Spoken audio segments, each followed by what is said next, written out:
All right, share a story that shaped who you are today. So I can't tell the whole story because it's way too long. I feel like this is a different episode for me to like go in depth about the story. Okay. But I have a lot of crazy stories. Like one day I'm gonna write a book, so I can't give you guys everything. Like Mm, period, because I gotta write that book. Same. And actually, I feel like we're gonna write a shared book one day, but that's another. No, we need to do a movie. That's another thing. Yeah. Okay, that's another thing. But I always used to say that my life should be a lifetime movie, and I really do feel like the story of how my son got here and like how like 8 years later where we're at 8 years later is crazy. So that's all I can say is that I can't give you too much. But anybody who gets pregnant young, I was 20 years old, didn't really get to, I wasn't even at the age where I could go to the bar and be like, hey, give me a drink. Like very, very young. Anybody who has that story understands what I'm saying. Like going from 20 years old to now going into my 30th year of life and looking at who I was then before I had him and who I am today as a mother and a wife is like just, I feel like he definitely impacted who I am. How about you? I would say the story of you, Kingston, and I aligning as a family has impacted my life tremendously. Prior to colliding into y'all, I just felt done with life. This life, like I just was like, I can see like the end. It's boring. I want to transition to a different life form, or you know, if I can go into the inner earth, I will choose to do that. I know that sounds crazy to some, but I was just done. But Kingston and you revitalized me, and I always say that Kingston gave me my second win at life, and now I just feel like the breath of life has just overtook me. So really, it's my family that changed my life and the trajectory of my life.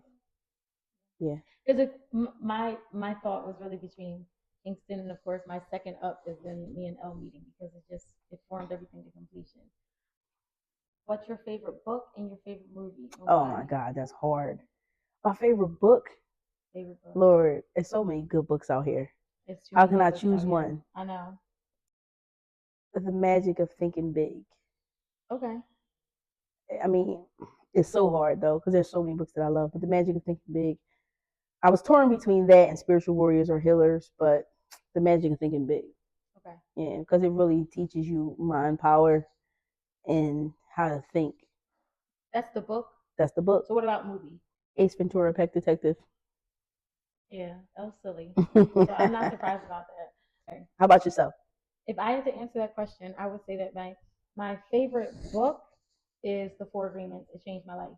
It changed my perception on everything. And honestly, it was so good. If you haven't read it, you probably don't understand what I'm talking about. But if you've read it, you know what I'm talking about.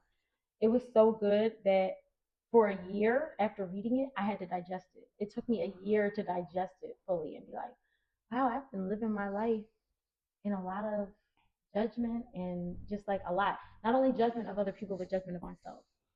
So that book changed my life, and I feel like I try to walk in the four agreements every day. And I cannot wait to now read the fifth agreement. I haven't read Oh, that you one know I yet. got that right. Yeah, but I want to read it. I haven't read it, so I'm gonna be honest. Yeah. We can read But that the Four together. Agreements is definitely my favorite. My first runner up to the Four Agreements is Codependent No More. That book is so good. Not even Sound good. it was so good. Like not only as a person who needed it in that moment for like the situation I was in, but also as a person who grew up with codependent parents. Like it broke certain chains that will just never be a problem again in my life. So I'm thankful for that book as well. But it's definitely my first runner up. First, it's the Four Agreements. My favorite movie. I'm glad you weren't like yours was unserious because mine is very unserious. But I have to say my favorite movie series is the Saw series. It's just unmatched. Oh shit. It's unmatched. It's unmatched. And a lot of people don't know I am a horror, suspense, sci-fi girly. So This one was crazy, the man. Saw series is After I seen the first one, I'm crazy. just like, man, I can't watch this. I mean, I feel like the last one that came out, the last, very, very last one, is my least favorite. That's how much of a fan I am. So if you know, you know. But the last one was the least. That was the worst one. The first couple ones was like All right. Name a pivotal moment that changed the course of your life. Definitely meeting you. Mm. See, I'm glad I saved that to this moment right here Mm-hmm. because it's true. Most influential moment of my life was definitely Kingston. The most pivotal, because pivotal, there has to be a pivot, there has to be a change in Mm-hmm. A direction. sour moment. The most pivotal would be meeting you, meeting Elle, Sour. for sure. Because that, like, as great as it was, like, it wasn't a negative flip my world upside down, but it was like an abrupt Twin flame good, like collision. twin flame collision type of Mm-hmm. flip both of our worlds upside down, change both of the ways that we were doing things, thinking. Mm. And I think what was even more pivotal was probably us moving in together. I mean, a lot of crazy things came from that. I could say those stories for days, but also a lot of good things came from it because we're like a mirror for each other. So Yeah, as sure. crazy as it was also like Very beautiful. yeah, and we were it's like poetic in a way. Like we both Mm-hmm. changed so much from just Silver being linings. in each other's mirrors at all times. Now you tell me what's a pivotal moment that changed the course of your life. Definitely meeting you. Yeah. Man, it's like I crashed into a fireball of myself. So it's like, I'm not nobody's perfect. We all got a yin and a yang, and I got my little namaste side, but I also have another side. I don't know if you all have taken the color code test, but I really highly suggest that if you haven't, the color code test is really good. It will really help you really see yourself. Because I have another side, which is like, I really don't want to go into that right now, but Queen challenged everything. And it's like, it was just more like, even up to this day, boy, I just be like, damn, the only thing I can do is change. The only option. Other than me, leaving me out of it, All right. who is the most influential person in your journey? In my journey, And if you were to just talk them up a little bit, what would you say in your journey of life? I'm gonna say Sheikh Sufi. Okay, that's awesome. I'm gonna say Sheikh Sufi. Sheikh Sufi is basically a spiritual leader. Sufi. I was a Sufi for about a long time, years. A disciple of Sheikh Ahmadou Bamba. And that's pretty much what he taught. It's basically the study of the spiritual world, the science and mathematics of it, and I learned a lot. I learned so much.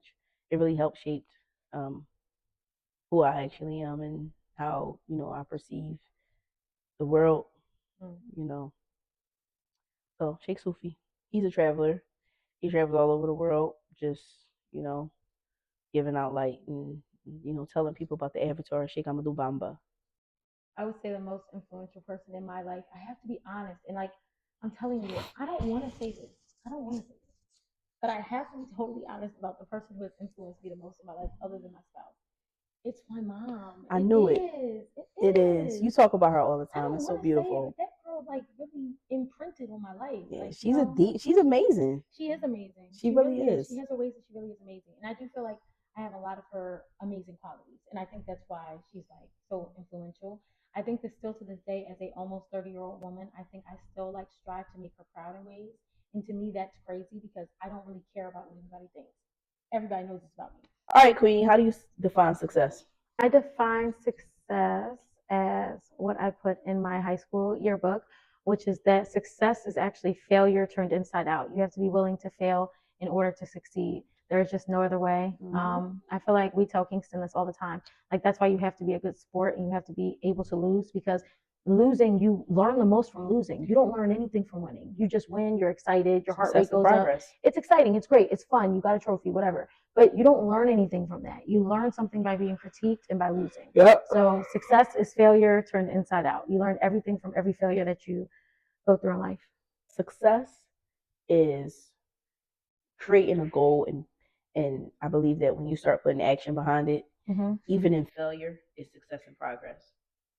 But so I believe that success is the journey of action, but it's levels to success. So the journey, but then it's also when you get to that level of achievement, that's success as well. Yes. So achieving the goal in the journey to get to the achievement is all success. Yeah, and you have to celebrate yourself at every level of the journey. Like I feel like what success was to me 10 years ago is clearly not what success is to me now.